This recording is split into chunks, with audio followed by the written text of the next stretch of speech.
Hello, everybody. Welcome back to one of my series. I don't know what part of this series for or whatever, but here's what when I was a big fan of Nolan Ryan, I always looked for the box scores in Charleston, South Carolina. Well, actually, Goose Creek, South Carolina.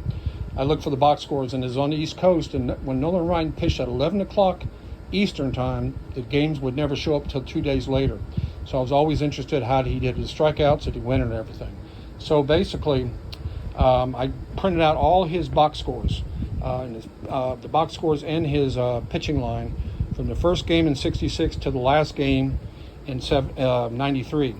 Now, how I got these binders broke down is 66 to 76, 66 to 77, I'm sorry, 78 to 85, and 86 to 93. So, like I said, it's all his games that have, and I was interested in more of his pitching line than I was anybody else's doing anything else. So I wanted to show those to you before I went to something else. And up here, I had purchased some of those McFarlane football guys that I didn't put in my video. And because at the time they were really prevalent where I was at. My favorite obviously is going to be Marshall Faulk, that one right there, second from the right.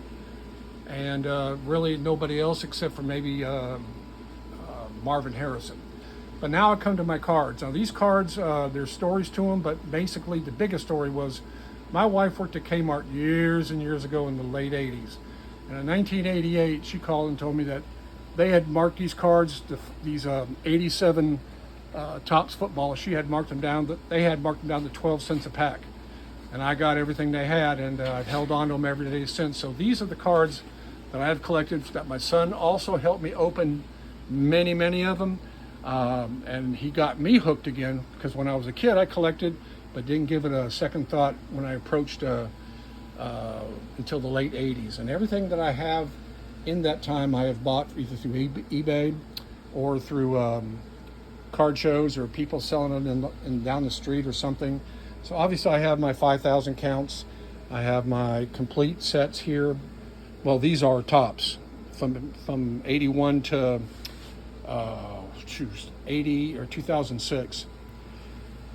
Now these two guys by Bob and Hedman, somehow without touching or anything, they just broke apart. Their faces just collapsed, I guess from fatigue, but they just busted down. So I'm just leaving them here and deciding what to do with them. Up here are my update sets.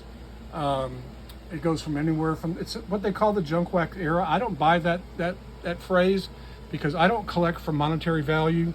I collect because I like the cards. I want to complete the sets, whether they're commons or whether they're just basically superstars. My brother years ago bought a Sandy Koufax rookie card for $80, and I said, how can you spend that much money? He said, because it's going to be worth a lot, and it is.